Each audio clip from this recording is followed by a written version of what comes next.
Yo, what is up, guys? It's Pedro here, and today we got another Washington Weekly stream, and my guy Corey from On the Warpath will be joining me shortly, so that should be fun. We have a lot of things to talk about. The last OTA session was this week, so we're gonna recap kind of OTA, all of OTAs, and kind of give our main takeaways from the OTAs. We'll talk some stadium talk, and unfortunately, have to talk a little bit about Jack Del Rio, so we'll talk about all that once Corey comes on, and we'll just talk about some kind of news that has happened in the last week. So, of course, we know what happened. I guess I'll just go over like what happened with Jack Del Rio. So we saw like the tweets, and then he had the press conference, and then yeah, he said a couple things in the press conference, and then it blew up there, and Ron Rivera ended up fining him, I think, $100,000, and I think he apologized to the team or whatever. So I mean, 100K is a lot of money. Even though those coaches are making a lot of money, like 100K is a lot of money. So that was like a significant fine by Ron Rivera. And let's see, what's up, Philip? Appreciate you coming through. DeAndre Taylor, appreciate you coming through as well. And yeah, I'm gonna try to be doing weekly streams, and maybe in the drier part of the off season, I'll try to do a couple streams a week for sure.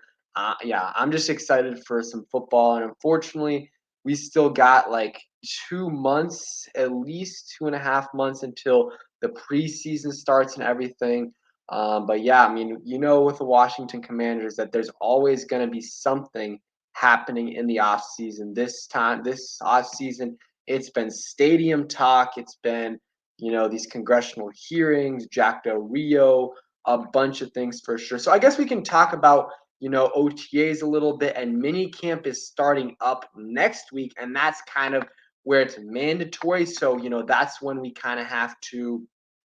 have to, we'll see if Terry McLaurin is actually going to show up because it's mandatory. So, like the, OTAs, it's non-mandatory. So it's just voluntary. So those guys can't, it's encouraged, but if they don't show up, it isn't the end of the world. But if he doesn't show up here, the team could fine him and stuff like that. So definitely something to monitor. I think Terry will be there, but who knows for sure. And if he's not there, that's kind of when the holdout starts. Hopefully they can get something done. Appreciate that, DeAndre. What's up? Door Gunner, appreciate you coming through. So yeah, that'll be starting next week. I think there'll be a few sessions, and I don't know if it's more than 1 week, but that's going to be like we're going to get more and more things. I think there's a little bit more contact, but of course it's mandatory. So Terry hopefully will be there. We'll get to see him catch a pass from Carson Wentz for the first time. And I've said this multiple times. I don't think Terry not being at OTAs is a big deal at all in terms of like him not getting chemistry with Carson Wentz, because Terry has played, first off, with awful quarterbacks over his career, and second off, like he's met some of these quarterbacks that day or the day before and still balled out. Like he barely played with Garrett Gilbert. I don't think he did. And then, or practiced with him or met him, and then, balled out. He had that same thing with Taylor Heineke. So, because he was a quarantine quarterback. So, like, I think Terry will be fine only having training camp, the preseason, and stuff like that, right? Because, he's done it in the past, and Carson Wentz is a much better quarterback than Taylor Heineke, than Garrett Gilbert, any of these other guys that Terry McLaurin was catching passes from. So I think Terry will be fine, and I think him not holding out but not being there for OTAs is a blessing in disguise, because we all know Jahan Dotson has been absolutely balling out so far. So like that has been a blessing in disguise, because he's gotten more opportunities as he's the number one target right now in the offense. He's the number one target. So he has been, him and Wentz have been developing a great connection. And if Terry's there, Terry's obviously going to be the number one target. And maybe Jahan doesn't, develop that bond that it looks like they've developed so far. What's up, Rashid? What's up, Sean White? Appreciate you guys coming through. So that is definitely a benefit. And I think, honestly, like, obviously Jahan Dotson is the number two receiver because he's going to be on the outside, and you got Terry on the outside, and you got Curtis Samuel in the slot. But I think realistically, like Jahan Dotson could be the second option on the team. And I think a lot of people, if you ask them after the draft, they would probably say, okay, you know, Curtis Samuel's our second receiving option. But honestly, it could be Jahan Dotson if he continues to play like he has. And again, we have to preface this with, all this with, yes, it's just OTAs. So it's not a big deal at all. It's not a big deal at all, like these things, but it is, like, yeah, because we've heard players do well in training camp and OTAs all the time. And then once it comes to the regular season, they don't play well. Some guys are practice players. Some guys just are. Like they can't play, they play well in practice, but not the actual game. And some guys are the opposite. They don't play well in practice, but play much better in the games. Guy like, DeShazier Everett, he's done that in the past. Same thing with Taylor Heineke. Like not that he's a great starter, but like he was a third or fourth stringer or an XFL player for a lot of the time because he really didn't get that game opportunity. So yeah, I didn't even notice that Jack Del Rio deleted his Twitter account. So I'll talk about that in a little bit. Yeah, I didn't buy, so DeAndre, I didn't buy a Terry jersey just because. Oh, I already have a Terry, but I didn't buy any of the new jerseys just because I saw it was coming in like June or July. So I was like, I might as well just. And it was more expensive back then, so I might as well just order one whenever they come out, like that they're coming in like 2 or 3 weeks instead of like 3 months. So I think I'm gonna get a Jonathan Allen Washington football team jersey because those are on sale. Those are like $80, and then I think I'm gonna get a white Jahan Dotson jersey soon. Just add to the collection. And yeah, maybe the black one. We'll see. Maybe I can get that one as well.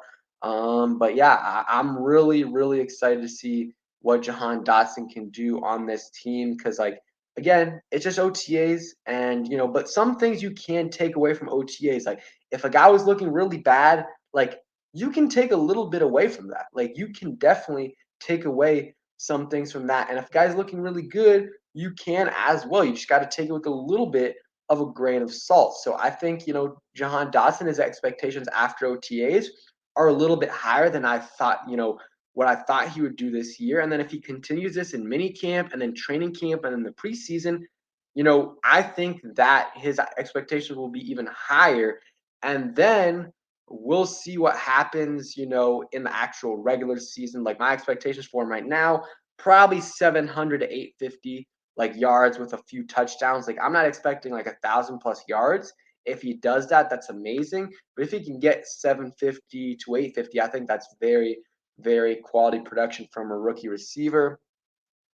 Philip says if I'll get mine from China, have to put. Hey, yeah, they're a lot cheaper, and you can't really tell a huge difference. So only problem is once I got an RG3 jersey and they spelled the name wrong on the back. So and I didn't notice it until I wore it and someone told me. So that was unfortunate, but returned it and got a new one, so it was all good.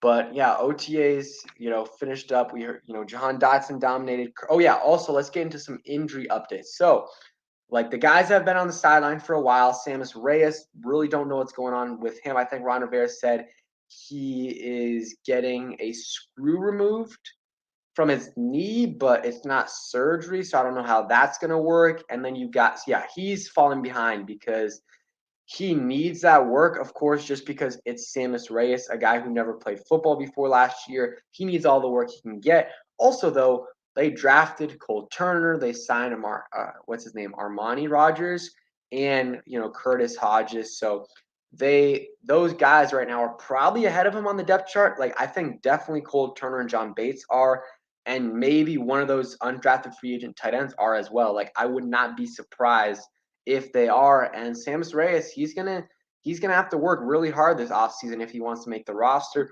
Only chance I think he has of making the roster is if Logan Thomas starts on IR, and that's definitely realistic. So if that's the case, then you obviously got Cole Turner and John Bates who are locks to make it, even if Logan is healthy. And then you could see Samus, Curtis Hodges, Rogers, maybe AGG making the team. I think AGG is a prime practice squad player. Samus Reyes could be a practice squad player. It just depends on, like, he could actually get picked up by another team. I just don't think AGG would get picked up by another team because he didn't like all of last year. So I think it'll be fine. Let's see. Yeah, I agree, Philip. Yeah. Samus, AGG, definitely a practice squad guy. Like, he will make it there. And if you want to develop him for a couple years, that's fine. Samus I think he's probably a practice squad guy as well.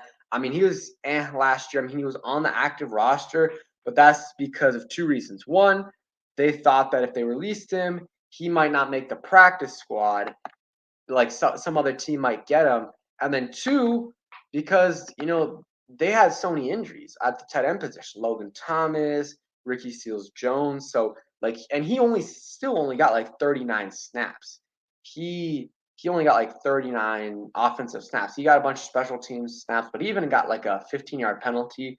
I think it was for taunting. So yeah, I think he's like a practice squad guy, probably. Same thing with AGG, because you can always call these guys up, and AGG has game experience. Not great game experience, but like if you need him to play like more as a blocker, he can probably do that. So that's like the injury update for Samus Reyes. And then I'm trying to think of who else. Logan Thomas. We talked about what's happening with him. He might be on IR to start the season. Let's see. Jay says Humphreys and Flowers still are free agents. Yeah, I don't see any of those guys coming back. Maybe Humphreys. Let's see. DeAndre. Hey, I don't put the ads on the live streams. I put the ads on the videos for sure, but the live streams, that's what YouTube does. I have the automated ad breaks on there. So hey, install an ad block. I don't know. Let's see. Yeah, but Humphreys, I could see maybe Humphreys now that we actually got a good quarterback. Now that we actually got a good quarterback, I could see Humphreys coming back, but I also don't see the need for him. He's not a great punt returner. He's not a great, like, he can't add that much as a returner anymore just because he's always injured. Flowers, I would, like to bring him back, but at this point, got Trey Turner, you got, you know, Sadiq Charles, you have, Andrew Norwell, and, so I think you're good there. I think you're good. I don't think you need to add Eric Flowers. Like, of course, I would like to bring him back, but at the end of the day, like, I think the ship has sailed on that, unless like they can get him for the minimum. If they can get him on the minimum, then that's great. Philip, appreciate the $10 donation. Says gotta head out. I'll check the replay. Appreciate you like always, man. Really appreciate you coming through. And yeah, check it out. Check us out on the replay. And Corey's coming on right now. So Corey, how you doing? And Philip, really, really appreciate the donation. How you doing, Corey? Doing good, Pedro. How you been, buddy? Pretty solid. Pretty solid. Good. Yeah, man, I'm doing well. Waiting for us to get some real action going on with our commanders, and probably ignoring what certain defensive coordinators have to say, and hopefully the aggressions and transgressions that are perceived will happily flow on the field, and this aggression will be held against other opposing offenses come September. So, but I'm glad you got me on here, but I appreciate it. Yeah, appreciate you coming on. Make sure you guys, of course, go ahead and sub up to On the Warpath, Corey's channel, Great Washington Commanders channel during the season. Always, streaming the games. You get like it's just funny. I don't watch it live because I'm watching the games, but I always go back sometimes and try to find the moments of the game and just see Corey rage or just get super excited. It's fun to watch for sure. And yeah, go ahead and check out his channel. Always bringing on some good guests as well. Appreciate that donation, Philip. So let's see. So and yeah, we're gonna get to JDR's Twitter in a second. But OTAs, like obviously we've heard some main things about like Jahan Dotson. Anything that stood out to you? Yeah, I think Jahan has And you stood were out. there too, right? I was there with the season ticket holders a couple weeks ago, and it's not just on the field with Jahan; it's more or less what he like, kind of the aura you get from this kid. Like I sat there and talk. I sat there and just said a couple words to him. I said, welcome to Washington, but you can get a glimpse into the soul of a person and how they are. But there's a quiet confidence about this kid that I really like, and I think people are really going to be impressed by what this young man can do and what he's capable of. And I think it's been very beneficial with Terry not being there at OTAs because he's been able to get a lot of the first team snaps, a lot of work with Carson. And I think that's going to prove and that's going to benefit him very well come this season, health barring and all that good stuff. But I think Jahan might be the truth for this team going forward, and he was one of the bright spots I saw. Brian Robinson is a tank. I think that young and he's going to be really good, especially in short down situations. And I know a lot of us like Jared Patterson. Jared Patterson better watch out because this kid, Brian Robinson, I think he can pass block pretty well and he's going to knock down some linebackers if he gets to that second level. And I think he's got some good open field speed as well, too. Yep. So good insight there from someone who was at OTAs. And yeah, that's cool that they brought the season ticket holders out for sure. And same thing with some of the content creators. Let's see. Yep, Rashid, appreciate that. Hit that like button. Also, just put Corey's link in the chat. Make sure you guys go ahead and sub up to him. Get him to 3K subs soon. So yeah, I mean, we saw, Jahan's been balling out, and I said it earlier also, like Terry not being there is a blessing in disguise because who cares for Terry in terms of building chemistry with Carson? Like this man has met quarterbacks that day and still been able to produce at a high level. So like he doesn't need to be with Carson Wentz for 6 months. Like it's fine just having mini camp, training camp, and preseason. He will be fine. Like Yeah. I don't see a big deal at all with that. And instead now you get Jahan getting those, he's like the number one target right now, and that's crazy. Like he legit might be the number 2 pass catching option on the team, Yep. Once the season starts, even with Curtis Samuel back, Logan Thomas back, if he's back by the start of the season, like he could be the number 2 option. And if you tell me that after the draft, I would say, I'm probably thinking he's the 3rd option behind Curtis. Yeah. Yeah.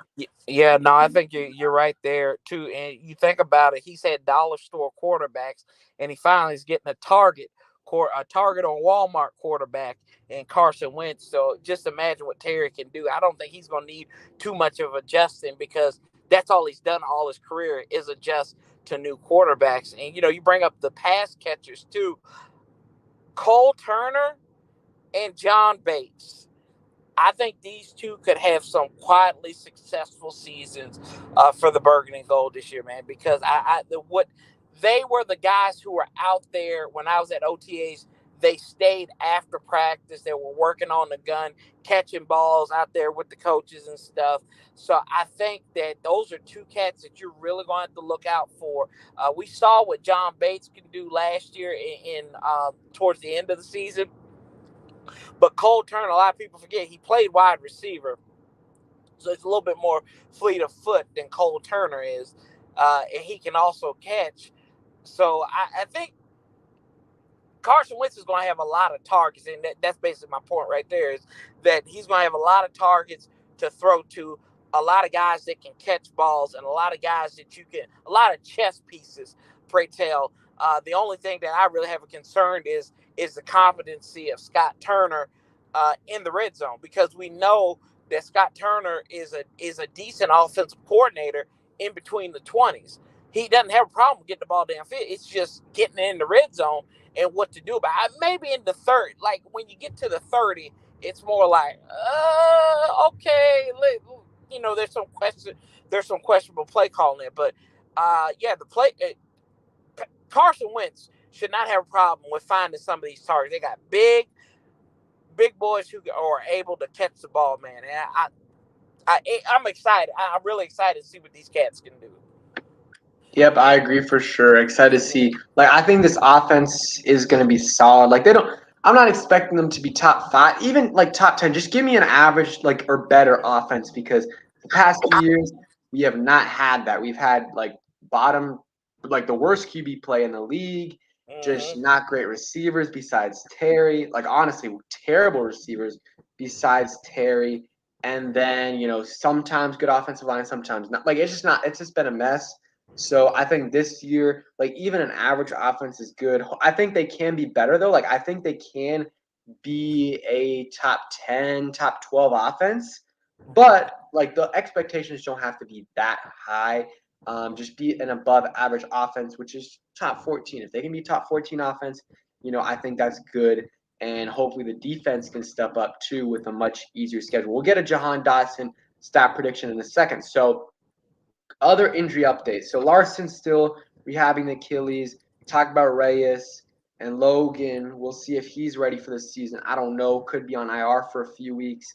He'll probably be out for a little bit. But the other guys, Curtis Samuel and Jahan Dotson, Curtis Samuel and Antonio Gibson.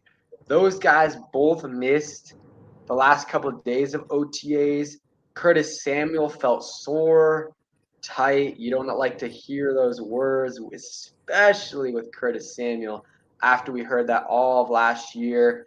I'm hoping he's good, and they said it's not related to the groin, so I'm hoping that's the case. But I don't know. We'll see. If he's out for minicamp, I'm concerned. If he's good though, if he's there at minicamp and he's practicing, of course, I'm not going to be concerned. And I think Gibson's going to be out with that hammy. So, but usually hammies don't take like too long. Like, it might take a couple months. But, like, let's say he hurt that hammy in early June, like, he'll be back by training camp more likely than not. It's like a worst case scenario, like hammy. But if it's like a minor, whatever pull, then he'll be out for like a month, or maybe, who knows, could be even less. But that just shows like how important Brian Robinson is, because Gibson's always hurt, man. Like, even if it's not a major injury, like last year, he only missed one game and it was the virus, but like, he was hurt. He had a shin injury, a hip injury, a shoulder injury, a toe, like every injury you can have. And so he was playing banged up. Maybe that, contributed to him not being that explosive. But that shows how important Brian Robinson is. So, your thoughts on both the injuries?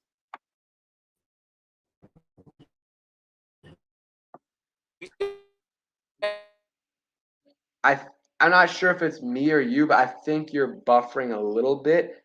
So I'll just wait until you Can you get hear me back now? into. Not. I Can can you hear hear a me? little bit. Yeah, I can't hear. Well, let me try. Let me just. Actually, now I can hear you. Now I can hear you. Good. Yeah. Okay. Um, so I'm going through Mac McClung's hometown, so that's where it's buffering. So, but I think it's the curse of Curtis Samuel, the number 10, right? It's just it seems like we keep on making excuses for the dude. If he can't get out there and play, um, it's another wasted free agency pickup for us. Antonio Gibson, the kid has proven that he can play through injuries, so I'm not too worried about him. When I hear that he's hurt, I feel like he's going to make a way out of no way and actually get on the field and actually play. But Curtis Samuel is more concerning, because I think if we don't have Terry available for like mini camps, if he doesn't come for mini camps, especially even going to the future, like looking into 2023, this guy's going to be your number 2 option on his pay scale, right? And the things that you can do with this cat, that just handicaps the offense even more. So I'm concerned about Curtis Samuel, because I've seen nothing from him, but I know what he's capable of. I've seen nothing of him in a Washington uniform, but I know he's capable of seeing him when he played in Carolina. So that's where a majority of my concern is coming from there. But Antonio Gibson, shin, turf toe, concussion, whatever. I think he'll throw some dirt on it. And he's tougher than people give credit to him for. He may be injured, but he plays injured a lot, and he doesn't miss too much time. Yeah, I agree. And yeah, DeAndre Taylor said they may still keep 4 running backs, but yeah, even then, I'm still kind of worried. Williams may steal that spot from JP. Hopefully not, though. I don't know. I think they definitely could keep 4. I think that if they keep 4, I think they will keep Patterson if they do keep Ford, just because like I think Jonathan Williams could easily make the practice squad. I mean, he's done it in the past, just like not clear waivers. Like he'll be able to clear waivers. So I think he'll be fine in terms of that. So if they keep Ford, I think Patterson will make it. So now on, of course, with Washington stuff, always have to talk about this kind of stuff. We're gonna keep it simple and quick with Jack Del Rio. So if you don't know, well, I mean, yeah, you probably can just click off so you don't have to know. But Jack Del Rio, he's always kind of crazy on Twitter. Sometimes I even think it's funny. Like I think like the Bite D's thing was kind of funny, and like I don't know if it was the troll or not, but like he congratulated Wes Unseld 8 months after he got hired and said like congratulations on being hired, and he said that 8 months after he got hired. So like I don't know if you saw that, but like I don't know if he was trolling there or if he had too many drinks. I don't know. But like sometimes I think it's funny, but sometimes I'm like, dude, just like I know freedom of speech and everything, but like you're a defensive coordinator. Like you don't need to like you're an NFL coach of a multi-billion-dollar company franchise. You don't need to be saying these things, but I understand. He wants to, and I guess that's fine. And he said some things, and then in the press conference, like his answers were all right, and then he's called the things on the the Capitol riots a dust up, and that's where everything went kind of crazy, and then Ron Rivera ended up fining him $100,000, which that's a lot of money. Like even for an NFL coach, $100,000, like that is insane. Like I mean, I think Rivera, like though the head coaches usually make like 4 to 8 mil, maybe even more for some of them. Defensive coordinators, I mean, I don't know what it is. It's probably like 1 mil around that. So like 100K is a significant amount of money for sure. So Ron wasn't playing around, and then Jack Del Rio, I think he got to talk to the team and everything. So of course, the controversy never stops with the Washington Commanders, and like even in like the I think DC and Virginia both kind of pulled out of the stadium talk, and like they even gave that as a reason, which I think is kind of ridiculous. Like no, there's no way that that's why you pulled out of the stadium talk. They just want to add that kind of as an excuse, but it is what it is. Hopefully they can move on from this. Hopefully anyone that has a big issue with what he said, hopefully they were able to discuss it with Jack Del Rio and everything's all good. But I mean, yeah, yeah. Your thoughts? Well, I'm going to keep it simple, like kind of like what you said. Jack, shut up and just coach football. Like Laura Ingram said to LeBron James, just shut up and dribble the ball. Shut up and coach football. Coach football. That's all you need to do. That's the only dust up I've seen from Jack Del Rio in the last 2 years was. I think you're breaking up a little bit. Oh crap! And I was good. Yes. Okay, you're breaking up a little bit, so I'll just wait a second for you to finish your point. But yeah, I mean, it is what it is at this point. I don't think he's going to get fired or anything. But like, if he were to get fired, or if they do move on from him, I would not mind. I've said this before, promoting Chris Harris, the DB coach, to the head coach, and to the defensive coordinator spot. And I know some people don't, think the secondary's been terrible, but like I don't necessarily agree with that. Like, I mean, some of it has been true. Like, but Kendall Fuller played solid last year. Cam Curl played well. Down the stretch when players were being played in their position, they're actually playing pretty well. And some of the scheme things, like that's not on Chris Harris. He can't control that. He's gotten a bunch of defensive coordinator, interviews. So I think he could be a solid option if they needed to, if something else comes up during the season, then he could, and Jack Del Rio's gone. I don't think anything will happen. But if he is, then you could have him for the rest of the season. Evaluate Chris Harris. If he's your guy, you keep him. If not, you don't. So we'll see what happens. But yeah, moving on from Jack Del Rio. And yeah, I mean, he has not been in his first year here. He was pretty good, but it was against worse competition last year. Underperformed big time for sure. So yeah, hopefully we can move on from that. But we know like the media is going to continue to ask him stuff like that, and we'll see what he answers. So let's see. Mr. Ron B really, really appreciate the $10 donation. Says the running back group will be very productive this season because they complement each other, and Turner will play each guy to their strengths. Gibson will have a big year. And yeah, I mean, I really like this running back room. I don't think it's a top 3, top 5 room, but like I think this is like a top 10 running back room. Like I think it's a very solid room. You have Gibson, who is a very solid running back, has the potential to be a top 7, top 8 back. Like he has that potential. He's got to stay healthy and limit those fumbles. If he can do those things, I think he can be one of the better backs in the league. Then you got J.D. McKissick, top 3, top 5 pass catching back in the league. Like, I mean, you throw Alvin Kamara, obviously better than him as a pass catcher. Christian McCaffrey as well, but I almost don't count him because he's always hurt. Like the last couple years, he hasn't played. And there's a couple others that are like in the same category, but J.D. McKissick's a very, very good pass catcher. Then you throw in Brian Robinson, who I think will be at least average in his rookie year in terms of like production at the running back position. Could be even better than that. And then you can throw in some other guys like Patterson, Jonathan Williams if you need. Those guys are very capable fourth running backs. So I really like this room. And, we saw those 4 games we won. Like they ran the ball, they controlled the clock. And that's what they're going to have to do this year, even with Wentz. Like I think that's going to be their identity. And I think Gibson, if he's healthy, he's going to be able to ball out. But if he does get hurt or if he's struggling with fumbles, give it to Brian Robinson. He's going to be fine. But I have faith in Gibson. Like I think he can be a very good back. He's just got to stay healthy. Like that's the biggest thing with him and limit those fumbles. Mm-hmm. Yeah, and Pedro, also, I think you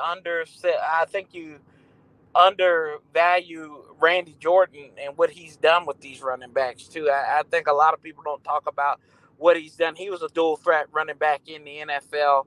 I mean, he scored the first touchdown for Jacksonville in their team's history, and it was off a pass from Mark Brunell, and he was a running back. So, we look at this room, it's a lot of dual threat running backs.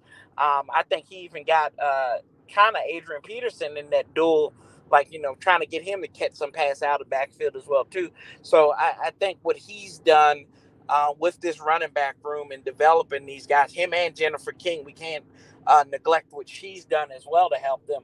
I think they have good coaching there, and which has given us an opportunity to have running backs like Antonio Gibson, who's went out there and really, if we look at it, through Ron Rivera's tenure, even when Antonio Gibson was hurt, the running back play really didn't drop off too much. It dropped off a little bit, but I mean, McKissick and Peyton Barber in 2020, when they had to go and play the majority of the Pittsburgh game, they played that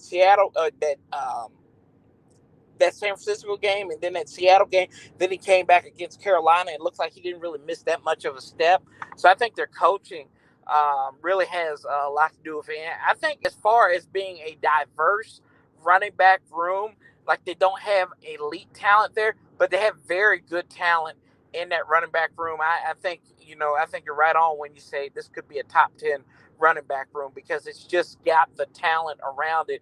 And I don't necessarily think if you've got 3 average to slightly above average running backs in your room, I think you can make a push and be a dominant force when it comes to a rushing attack in this league.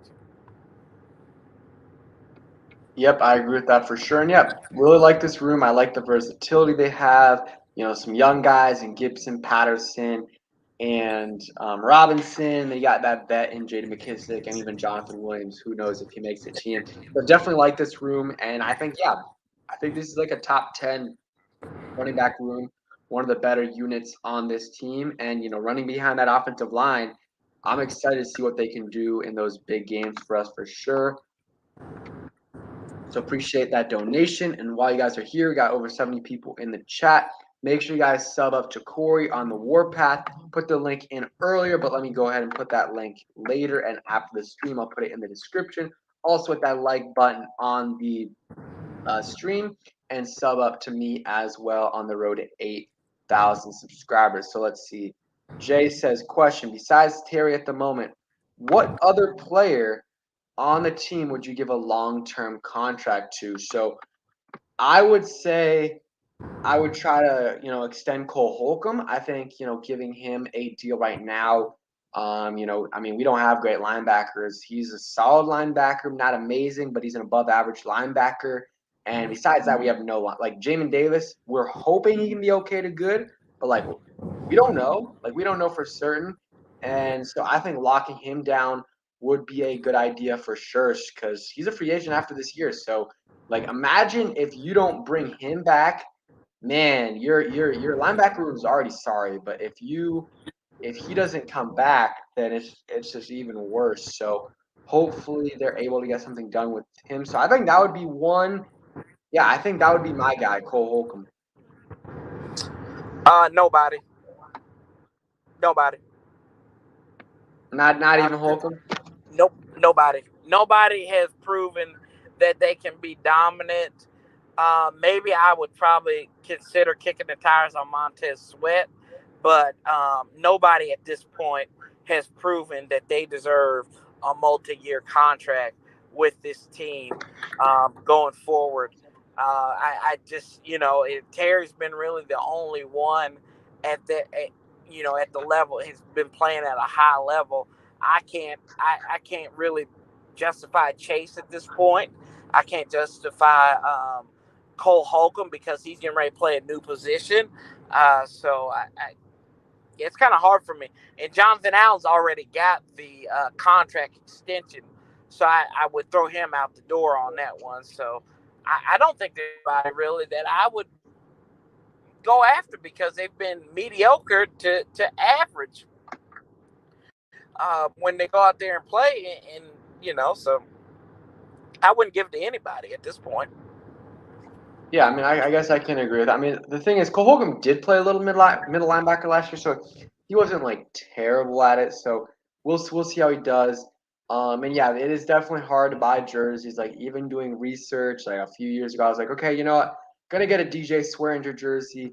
He's been really good, and everything like that. And then I was getting it for Christmas Eve or for Christmas.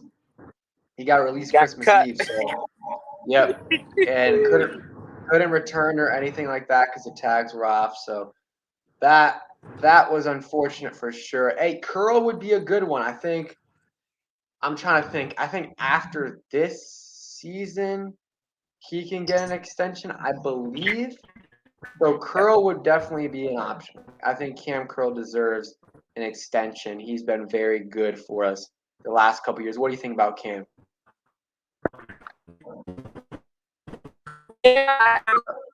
You're breaking up again. Yeah, you're breaking up again. I'll give you a sec. But yeah, I think right now the jerseys I have, Terry McLaurin and Chase Young are the only current players I have. And then I'll probably be getting a Jonathan Allen jersey soon. And then a Jahan Dotson jersey soon. That's kind of my plan because Jonathan Allen, he's extended for a while. And Jahan Dotson's going to be on the team for another 4 years. So, yeah. Let's see, Corey, are you there? So, can you hear me now, Pedro?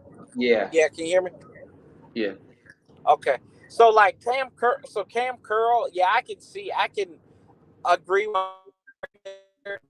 him. Oh, all right. We lost Corey again. But yeah, I think I would be fine extending Cole Holcomb. Same thing with Cam Curl next year, and we'll not Montez Sweat has to prove it, man. Like I don't know this. I need to see a double-digit sack season for him, for me to really be comfortable paying Montez Sweat and then Chase Young. I mean, you're gonna have to bring him back. Number 2 overall pick, but he's got to show out this year. Yeah. Oh, can you hear me now? Is that better? Yeah. Like I said, Cam Curl, we've seen what he's capable of. So I mean, he would probably be at the top of the list of consideration. But at the end of the day, he's been on a 7-9 team, a 7-10 team. Um, so yeah, I mean he'd probably be on that list, but a lot of these guys I really don't.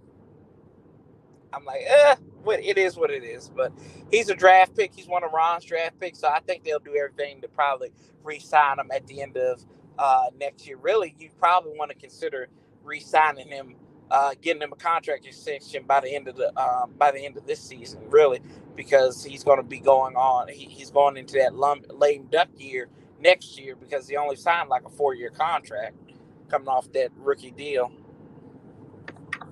Yep, let's see. What's up? Ha ha ha ha. What's up, JP6? Appreciate you coming through. I'm never getting a kicker jersey, Mike, unless we had a you know, Tucker Pedro. type kicker. Pedro, you got to get a Joey Sly jersey because you're going to Virginia Tech. He's a Hokie, and he's a Virginia kid. You got to get a Joey Sly jersey. He's not a kicker. He is a son of the Commonwealth. He's a Hokie. You're a Hokie. If You if got to get it. if he gets extended, I will, but he's only on a 1-year deal. You got to get But it. I'm definitely I'm getting a Jahan jersey. I mean I don't know. I don't want to buy into the hype again with these guys, but I feel like Jahan is kind of like a safer guy. Like he couldn't be, he might not be a star in this league, but like I think he has a pretty high floor. Like I think he'll be a solid player. I don't want to get a curl jersey, JP, just because like I could definitely see like Ron not bringing him back just because like he's never really paid safeties that much. So like I could see that happening, and yeah, he would only be in the rotation for a couple years. JP, the jerseys, I believe the jerseys are for sale. The what's it called? The Washington football jerseys. If you want to get one of those, but the Commanders ones are not on sale. They're pretty expensive right now. What's up, Marcus? But yeah, I mean that's the kind of talk about extensions. We talked about JDR. We talked about, and I think people in the comments put it out. He deactivated his Twitter, so he doesn't have a Twitter account anymore. Thank you, So, Jesus. Thank you. yeah, we're not gonna be seeing any more JDR tweets. Which sometimes, like I said, I did enjoy some of them, like the Bite D's one, and then some of the other ones. But yeah, I think you don't necessarily want your defensive coordinator saying stuff like that, but it is what it is. We'll see if he's able to get these guys, this defense playing well, because that's what he has to do. That's what the Commanders are paying him to do. So let's hope he can get them to produce like they did in his first season here. So I'm really hoping he can do that. And Jay, I agree with that. Like even like after the first press conference from Jahan, you're like, man, that guy, he sounds like Terry. He gives you Terry vibes, just in terms of the person. And then he starts doing well in OTA. So we'll see. We'll see. I don't want to get my hopes up too high. Like I still don't think he's going to go off like Terry did in his rookie year, but I could definitely see like 750, 850 yards. Yeah, I can see that. I can see about. I can say about 700 yards, maybe 5 touchdowns, probably about 80 some receptions there. Yeah, so someone asked earlier for a stat prediction for Jahan Dotson, so that's yours. I'll go 778 with 5 touchdowns and 4 rushes for 29 yards, and he'll get 4 punt returns, and he'll get a 30-yard return. I mean, I'm kind of doing some specifics there, but I think he'll be good for us this year. And the thing is, that's crazy, is that like we haven't had our second receiver hasn't had over 500 yards since 2017. Like, you know how pathetic that is? Like, it is not hard. Like, obviously, it's extremely hard to get to the NFL and be an NFL player. But in terms of like receivers around the league, it's not that hard to get 500 plus yards. Like a lot of receivers do it. Like usually there's three players in each team that get 500 plus receiving yards. You haven't had that since 2017. Like that's embarrassing. Like that's embarrassing. And I feel like Curtis Samuel definitely should be over 500 if he's healthy. Jahan should as well. So I'm hoping that's the case. We can break that curse finally, because that is definitely that's pathetic. Since that's been since 2017 that they've had a plus 500 receiver. So tight end doesn't count or running back, but yeah. Yeah, I mean, then you look at, I'll double down on that, Pedro. When's the last time we had a receiver over 1,100 yards? What, 2016 maybe? I think Terry had in 2020 barely over 1,100. I think. Right. Yeah. So I think, yeah. Well, yeah, that like 1,200, then we'll say 1,200. So, yeah, I think since Pierre and Deshaun were on the team back in like 2016, that's probably the last time we really had like big numbers from our wide receivers. And I mean, you look at the top 10 receivers in the NFL, they're going 1,400 yards. Um, Easily. So I mean, that's where if you want to get to that upper echelon of receivers in the league, you're gonna. I think 13 is where you're looking at as far as being one of those guys in a minimum of 10 touchdowns. That's another thing. When's the last time we had a receiver with 10 plus touchdowns? Was it Santana Moss back in 2005 or something? So Been a um, while. yeah, it's been a minute, dude. So I mean, those are multiple things you kind of got to look at, and that it's mildly embarrassing that we even have those guys in those situations like that. Like we're not getting that production out of that wide receiver room. Yep. And let's see, DMV Bay, what's up? Appreciate coming through. Says all the haters who hated on the Dotson pick are now riding his jock. I guess that's definitely true, and we'll see what actually happens when it comes down to the season. I mean, the thing is, I never like hated the player we got at six. I think it was 16. I just really wanted us. I was like, okay, if you're gonna trade back, you better know Hamilton or one of those guys is gonna be there, and more so Hamilton because I really wanted him. So I'm more upset that we missed. Oh, we lost Corey again. I'm assuming he'll be back in a second. I was more upset that we lost the chance on Kyle Hamilton. So I think at the time I gave it like a B grade on draft night. I was okay with it, and then after watching, because the thing is, I was like, since we were picking at 11, like there was like 5 or 6 possibilities, like true possibilities of guys we were gonna pick. So I watched a bunch of film, like 3 or 4 games on on all 5 or 6 of those guys. Right, I watched film on all 5, 6 of those guys, a bunch of the games. Did not watch any Jahan Dotson tape. And I think if I would have watched some Jahan Dotson tape, I would have definitely had him over Olave because I was not an Olave guy, and maybe would have had him over a couple of the other receivers. And so after watching some of the film and reading more about him, I think I kind of brought up that grade a little bit. And then if you count the trade, the pick was even better because they got Brian Robinson, Cole Turner, Sam Howell out of that as well. So overall, the trade and the player worked out well. And I mean, I'm excited to see what Jahan Dotson can do. I've kind of even before OTAs, like I didn't really have super high expectations for him. Like I think it was like 650 to 850. Now my expectations are a little higher, like maybe 700 to 850 to 900. Yeah, so I mean that's a good number for him. But I think a lot of people like I took some heat when I said that he was a late first round, a second round pick, Dotson. So I'm like this is just what people were saying about him. And when you look at the tape and his abilities, he really is a gadget player, man. Like I mean, he can throw the ball. There were a couple of times at Penn State he threw the ball. I think in that Maryland game he had threw a pass for like 15, 20 yards downfield. He looked good there. And I think also his ability to know where the line is in the back of the end zone too, right? Where he knows where the boundary line is. I saw a lot of touchdown passes where he just slipped behind the secondary and he was like, oh, like a couple of steps in. If that's somebody else on our team currently, they're stepping out of bounds in that situation. Jahan Dotson is reeling these balls in, and he's got probably the best hands in this draft class. So, I mean, you always got to go back and look at it, and I think people always take initial reactions as your ultimate reaction, right? And we always evolve on our opinions on a guy, especially when we see more coming out of him. We're like, this guy could be the truth.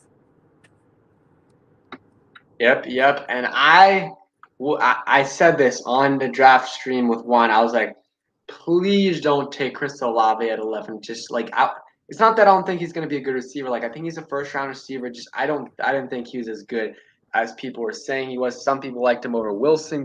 Garrett Wilson. I didn't agree with that at all. Mm-hmm. And yeah, I think if I would have watched tape on him before, in terms of Dotson before, I think I would have definitely had him over. I think I would have had him over Chris Olave. Not sure about the other guys, but definitely Chris Olave. Like you look at the difference. Like Dotson had like 200 plus more yards production than Chris Olave had. I think one more touchdown total if you include his rushing touchdown. Played with a much worse QB in Clifford instead of CJ Stroud, and then had no other offensive weapons on his team versus Olave, who had Garrett Wilson, Jackson Smith and Jibba, who's going to be a top 5, top 10 pick next year. Jeremy Ruckert had other guys as well. Like I like Jahan a lot, and yeah, I think or definitely more than Olave. And I'm happy that they took him and they didn't take Olave at 11 because I think that would have been a mistake for sure. And they were able to get some more assets back, so I think they did well in the draft overall. Like I think they still should have gotten a linebacker. Like I still don't know what's up with that. Like they have yet to sign or draft a linebacker this season, unless if you count undrafted free agents. So I think they really badly need another linebacker. What do you think about that? Yeah, I think they could use another linebacker. I think the annual rumor of them probably picking up Barr, who was in Minnesota for a couple of years, for last God knows how many years. I think that is kind of clicked up on folks' radar as well. This year, he's kind of versatile. He's a smaller linebacker, but he plays fast, and that's what Coach Ron's always talking about, is playing fast, right? So yeah, I think you can. I don't think it would hurt to add another linebacker, but I think people who thought that we were going to get old boy that played in Seattle, Bobby Wagner, I think they were out of their skulls, because at the end of the day, you got to have a little common sense. If I have an opportunity to maybe win a Super Bowl next year, why would I go to Washington? Like that this is, and that's not throwing off on the Commanders. It's a legitimate thing. This is a team that we don't know where they're going to be at in 2022. They could be very high, they could be very low, but I don't think Super Bowl is in that equation. But yeah, at the end of the day, I think you can't hurt by adding a linebacker to that room. God, Steve, but we need Steve Russ to actually build these cats up, because that's what's been lacking over the last 2 seasons in this defense, are the daggone linebackers. Yeah, I think definitely got to add another linebacker. I like Alexander Johnson. He's my guy. Alexander Johnson from Denver. Don't know what's going on because I think he's a very solid linebacker. I would try to get him. We'll see though. Yeah, we'll see what they do. But they've got time. They got time. But once training camp starts, it's going to be hard to sign some of these guys, just because it's going to be hard for them to get accustomed to the system. So we'll see. We'll see what happens there.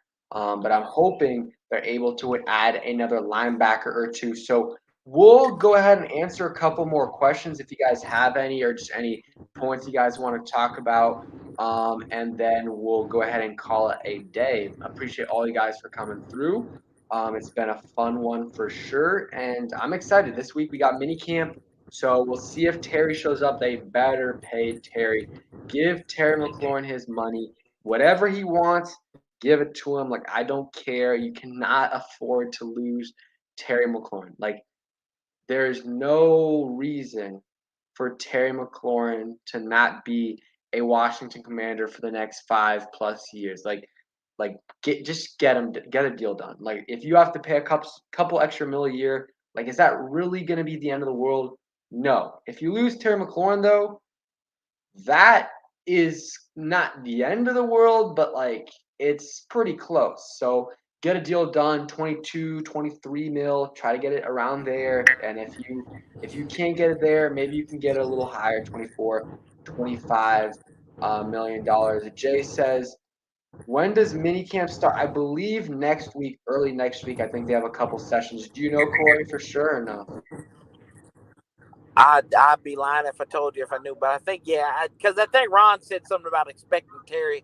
He expected Terry to be here next week, so he said that this past week. So yeah, I think it's going to be this week coming up because they usually get that little bit of a month before. They get like what 7 weeks before training camp Training. starts. So they'll probably be on pace for that. Yeah. Yep, and yeah, let's hope they can get a deal done with him because like he's my favorite player. He's like such a nice guy too. He's a captain and he's a really really good receiver. So I'm really really hoping that he's able to get a deal done and hope we'll see. I think he'll be there next week, but I don't know. He could start to hold out, and if he does, I think that'll send a message. That'll send a message a little bit to Ron and company. So hopefully they're able to get a deal done. What's up, Casio? Appreciate you coming through. DMB Bay says, "Man, I can't wait for preseason. Let's get this thing started." And I know a lot of people hate on the preseason, but at least like the first week, like I think it'll be fun to see Sam Howell, Cole Kelly, Jahan Dotson if he plays. Some of these new guys, Brian Robinson, Percy Butler, Benjamin St. Like some of these guys that either just got on the team or that are very young. I think it's going to be very fun to watch. Yeah, I think I think to see our last two draft classes out there getting ready to rock and roll because I think last year's draft class was kind of underrated because I think it was overshadowed by the struggles of Jamin Davis. But at the end of the day, I think you had a lot of guys out there who went out there and produced at a good level. Cosme, if he wasn't hurt, right? We saw John Bates and a couple of the other cats down there. So and then I think this year, I think this draft class, it's a little older draft class, right? Jahan Dotson is not like your average 22, 21-year old. I think he's like 23. So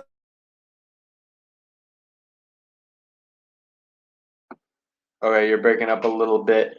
But yeah, I think that I mean, I think the draft class last year was all right. Oh, I think you're muted too. The draft class last year was all right. I mean, Diami did not play that well.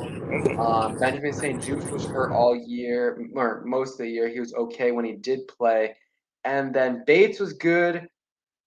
Derek Forrest was hurt for almost all the whole season. So, I mean, I don't know. I'm excited to see what they can do in year two.